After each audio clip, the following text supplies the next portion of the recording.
Está no ar mais uma edição do programa Destaque, o espaço de entrevista da TV Unigrande, uma emissora do Centro Universitário da Grande Fortaleza. No programa Destaque, estamos promovendo uma série de entrevistas com personalidades da sociedade, enfatizando sempre a trajetória pessoal e profissional.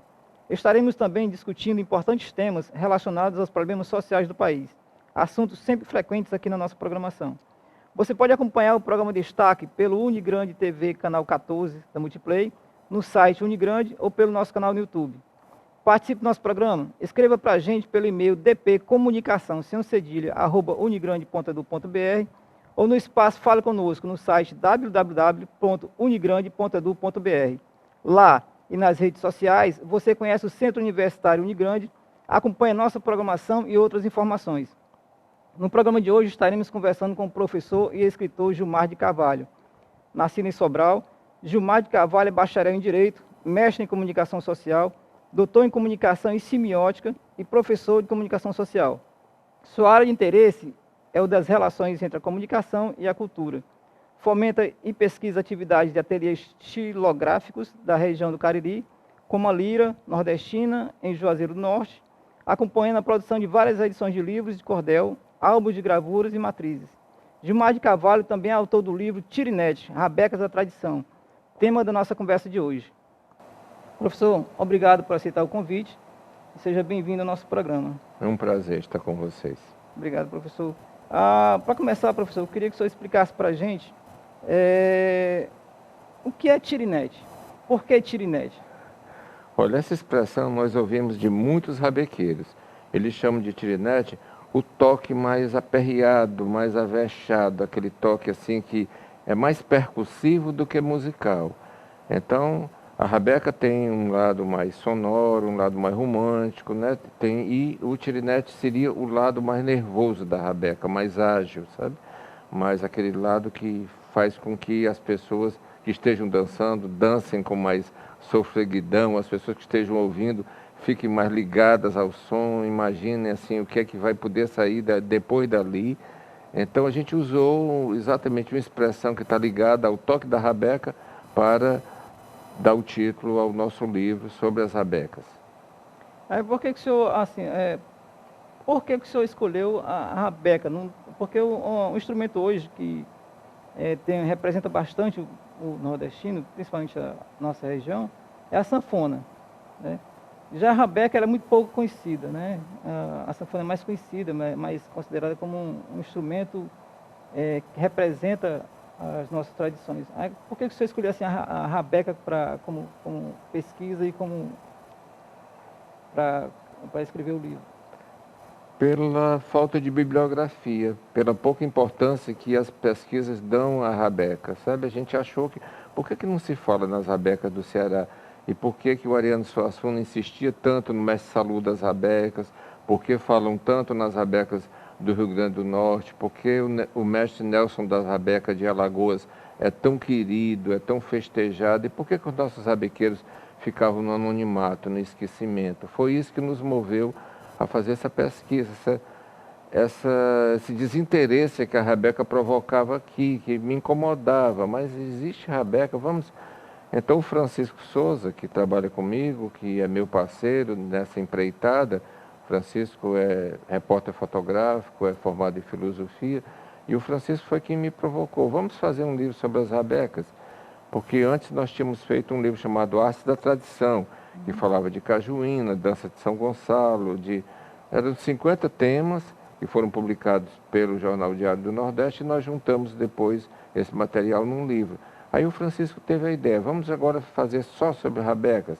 Aí nós trabalhamos, na verdade, 14 anos, viajando pelo interior do Ceará, sem editais, sem bolsas, sem ajuda de autoridades, gestores nem estaduais, nem municipais, e a gente conseguiu levantar esse material, porque a gente chegou numa hora certa, e perdemos alguns grandes rabequeiros que morreram antes da pesquisa, mas a gente conseguiu fazer um bom levantamento. E a gente tenta colocar a rabeca no meio da cena, fazer com que as pessoas voltem a se interessar pelas rabecas. Você tem razão, a sanfona veio desarrumar a organização e veio colocar a rabeca num segundo plano. muitos rabequeiros falam isso, né? E isso vem basicamente depois do grande sucesso merecido do Luiz Gonzaga. Até então, nós tínhamos bem mais rabequeiros, os rabequeiros tocavam, animavam as festas.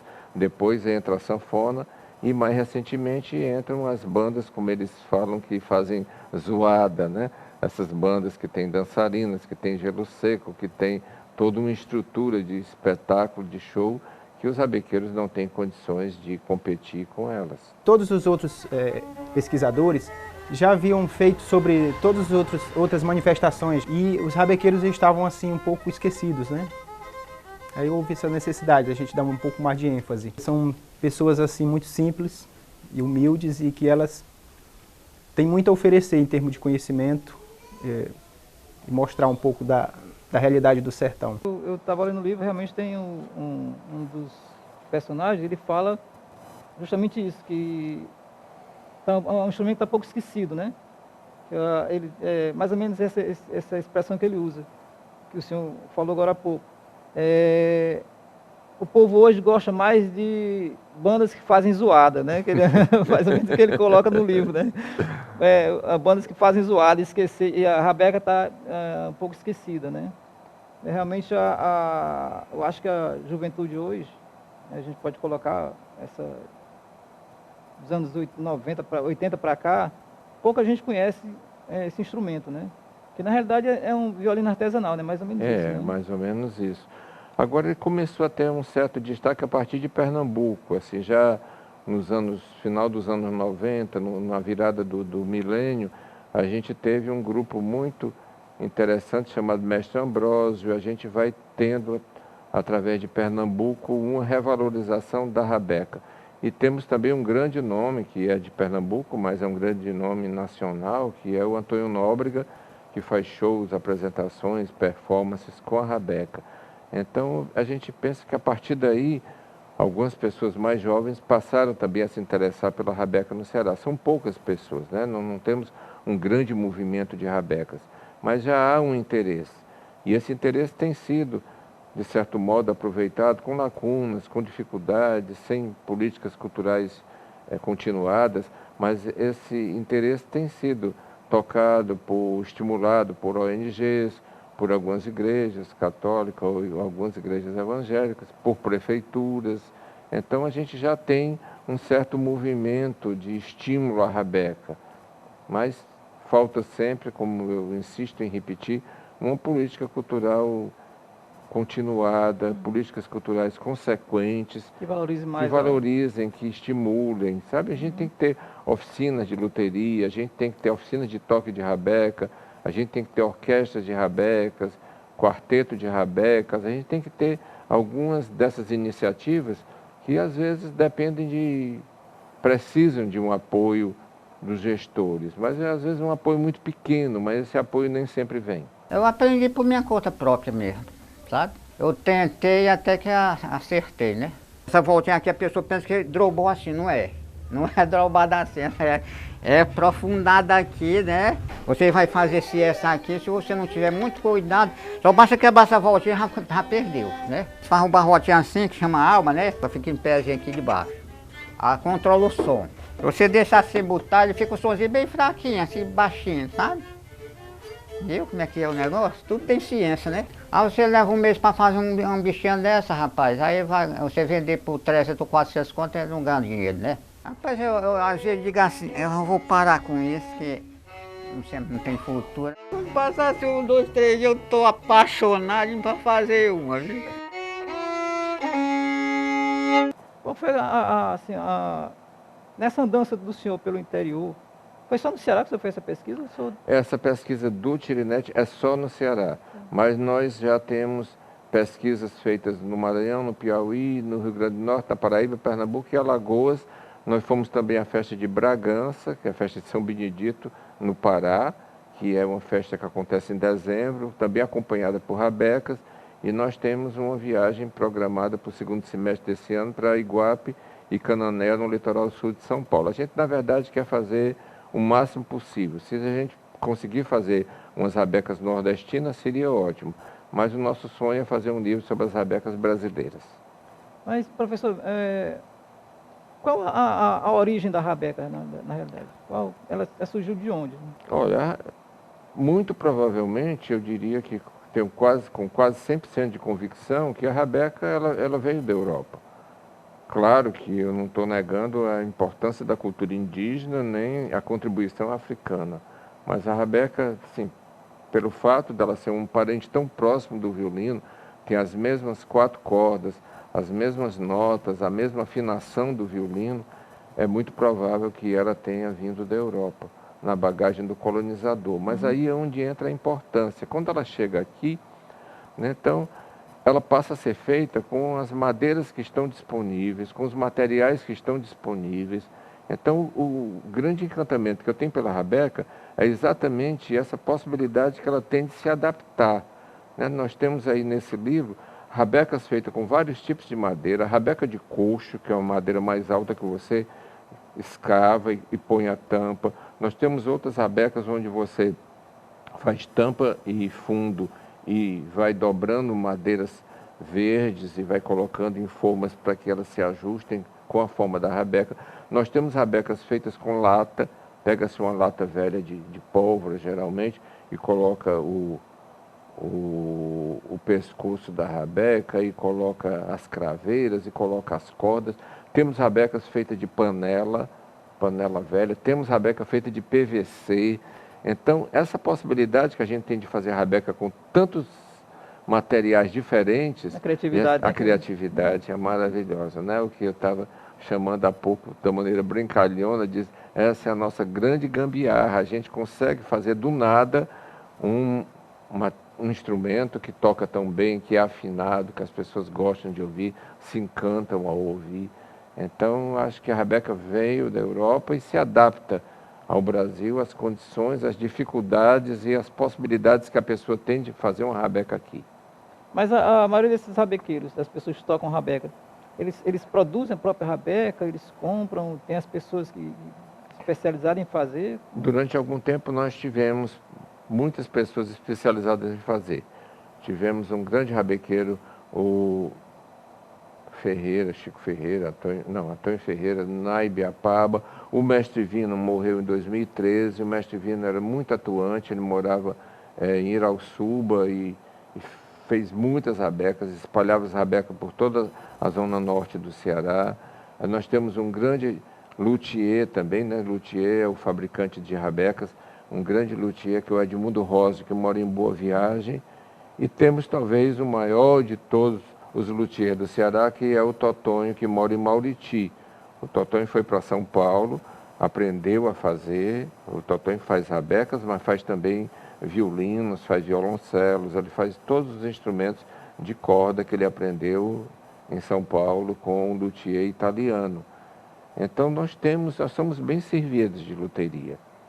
E temos também, ultimamente, a entrada das rabecas que eles chamam de chinesas. São rabecas importadas que são vendidas nessas lojas de produtos chineses por um preço mais acessível. Uma rabeca feita por um luthier custa em torno de 400 a 500 reais por baixo. Uma rabeca dessas lojas chinesas custa metade, 250 a 300 reais. Temos também um outro grande luthier que é mestre da cultura, que é o Gil da Aurora, mora na cidade de Aurora. Então nós temos bons luthiers no Ceará e temos bons tocadores de rabeca no Ceará. Falta maior visibilidade, um maior apoio, falta inseri-los no calendário cultural do Ceará. Mas essas rabecas são produzidas só sob encomenda, né? Eles não produzem para venda em lojas, Alguns em aberto. fazem. O Edmundo Rosa, o Gil da Aurora, o mestre Vino sempre tinha 2 ou 3 rabecas em casa, não em grande quantidade, mas eles fazem, em pequena quantidade eles fazem. Mas é sempre melhor receber uma encomenda, porque a encomenda é a certeza de que vai haver um pagamento, né? Uhum. Fazer rabeca, eles fazem porque gostam de fazer, então imobiliza capital, ali tem muito suor, tem muita madeira, tem muito tempo perdido, né? O ganho, mas eles sempre têm alguma rabeca. Temos um outro grande mestre também, já está velhinho, já está morando num sítio, acho que nem mais faz rabecas, que é o seu Antônio também lá de Aurora, né? O seu Antônio é mestre da cultura pela Secretaria da Cultura do Estado.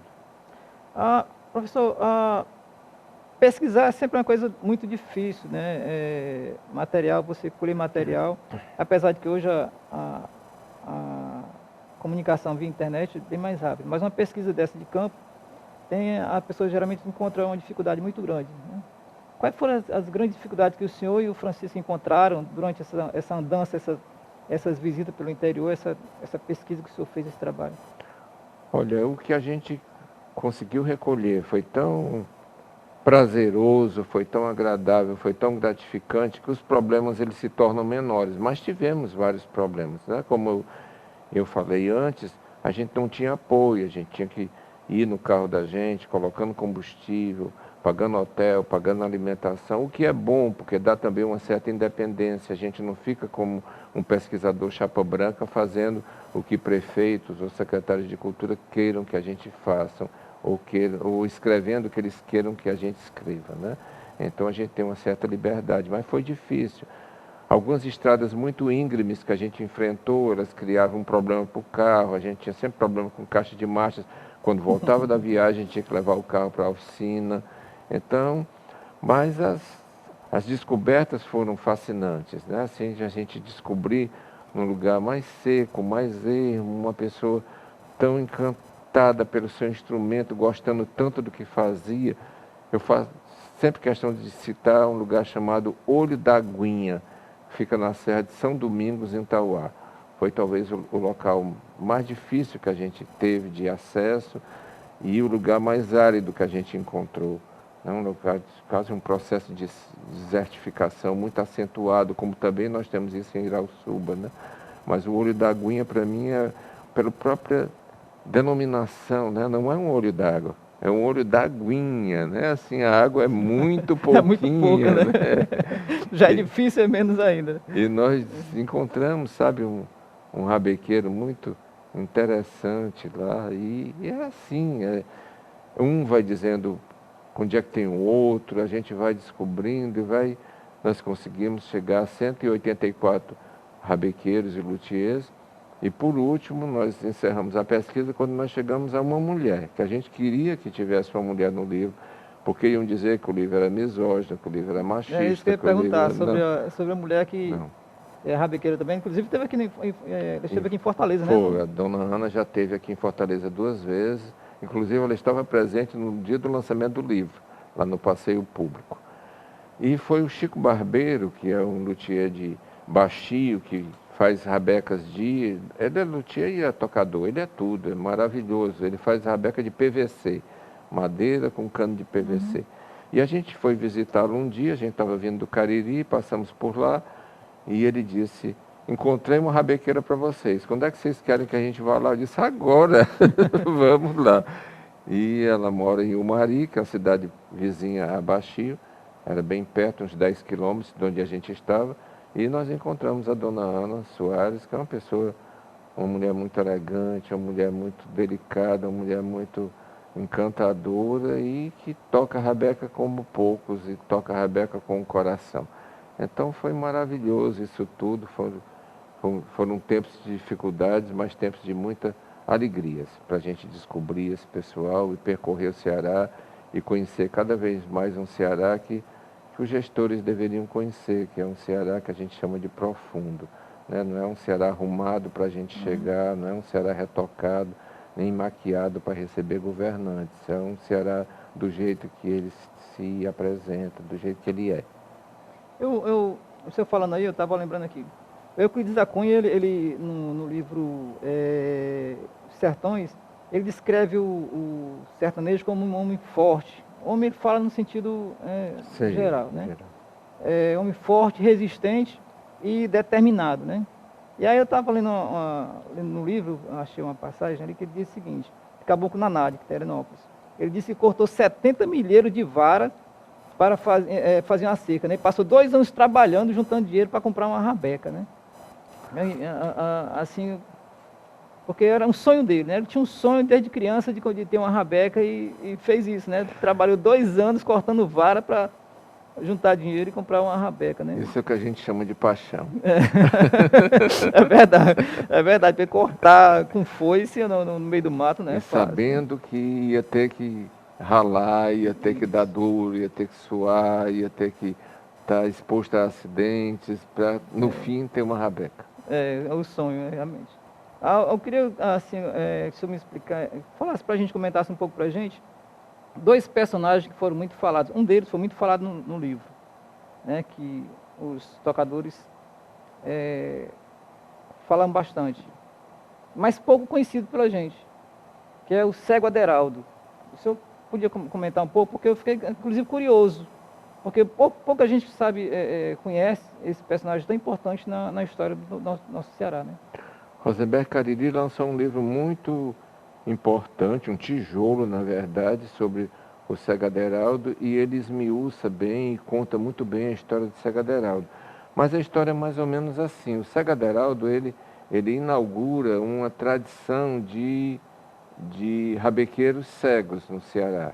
Aí nós tivemos, além do cego Aderaldo, tivemos o cego Sinfrônio, que morava na Grande Fortaleza, em Messejana, e tivemos o cego Oliveira, que era do Juazeiro do Norte. Então, eu digo que esse é o tripé dessa pesquisa. Foram esses três grandes rabequeiros que começaram esse movimento de rabecas, mas com alguma participação de folcloristas, como Leonardo Mota, que entrevistou o cego Sinfrônio, e também com o pé na indústria cultural, porque o Rosenberg Cariri já grava um disco, já faz um vídeo sobre o cego Oliveira, lá de Juazeiro. O cego Oliveira morreu em 1994, 1995.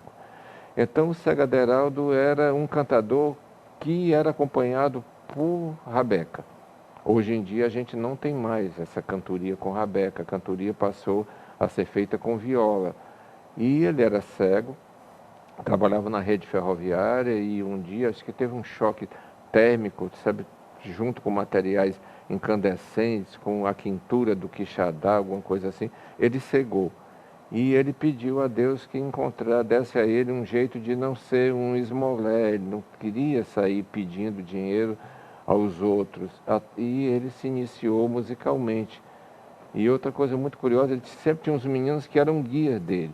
Então aqueles meninos, quando se tornavam adolescentes, quando iam arranjar namoradas, quando iam se casar, quando iam constituir família, ele já descartava, colocava outra criança no lugar. Então o cego foi acompanhado por garotos durante muito tempo e ele tornou-se uma lenda viva no Ceará, onde ele tocava, era considerado o maior violeiro, o maior improvisador, repentista de todos os tempos, e ele foi uma figura importantíssima para a cultura cearense. Morreu em 1976, o cego Aderaldo. E pouco citado, né?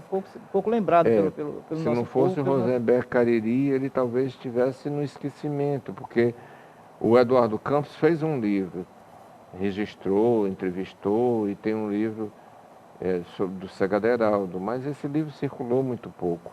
Agora o Rosenberg é que retoma esse trabalho com muita competência e com muita dedicação. Outro personagem que eu queria, assim, que o senhor me comentasse um pouco para a gente, a sua relação com Patativa do Assaré, né, que eu sei que o senhor foi uma das primeiras pessoas a falar e trazer para o público cearense, para apresentar de uma forma geral ao nosso povo, Patativa do Assaré. Eu queria que o senhor comentasse um pouco sobre sua relação com o Patativa e como foi esse encontro de vocês. Eu, na verdade, fui me apaixonando aos poucos pelo Patativa. No começo eu até desconfiava, eu cheguei lá um pouco assim, eu vou ver se esse cego é mesmo tudo que dizem dele, né? E quando eu cheguei lá e conheci o Patativa era muito maior do que eu pensava, era muito maior do que eu imaginava, era muito maior do que disseram os que escreveram antes de mim. Muita gente escreveu sobre o Patativa antes de mim, eu talvez tive a sorte de ter tido mais condições de fazer mais coisas, ou como eu sou mais barulhento, eu devo ter chamado mais atenção, ter feito mais alarido em relação ao Patativa. Mas foi muito maravilhoso ter convivido com Patativa. Eu fui muitas vezes lá, Saré, eu ia, entrevistava. Eu tinha muito prazer, sentia muito prazer em ir lá. E eu tenho muito material, né? A gente já fez vários livros, acho que 10, juntando tudo. Livros que eu organizei, livros que eu escrevi, livros dos quais eu sou parceiro. Tem um livro feito com o fotógrafo Tiago Santana. Então, Tiago Santana, que é irmão do governador Candido Santana. que é irmão do governador. É um fotógrafo muito respeitado, com um excelente currículo, uma pessoa, e que conheceu Patativa desde pequeno. E o Tiago, desde criança, o Eudoro, que é o pai dele, levava os filhos para visitar o Patativa lá em Assaré. É todo um vínculo que essas pessoas têm e que se tornou respeito, se tornou amizade, se tornou admiração. Então eu fui convivendo com Patativa, organizei esse material e tenho ainda muita coisa inédita dele. Eu sou muito obsessivo, eu trabalho muito, eu tenho mais de 600 páginas já transcritas de entrevista com Patativa, impressas, guardadas em HD, guardadas em disco rígido de computador, gravadas em pendrives. Tem na casa de amigos meus que se houver um incêndio na minha casa, esse não é igual ao Glenn, né? Tem que botar em todos os lugares do mundo para o Bolsonaro não botar a mão. Então, Patativa para mim foi assim, talvez o que houve de mais prazeroso na minha atividade jornalística.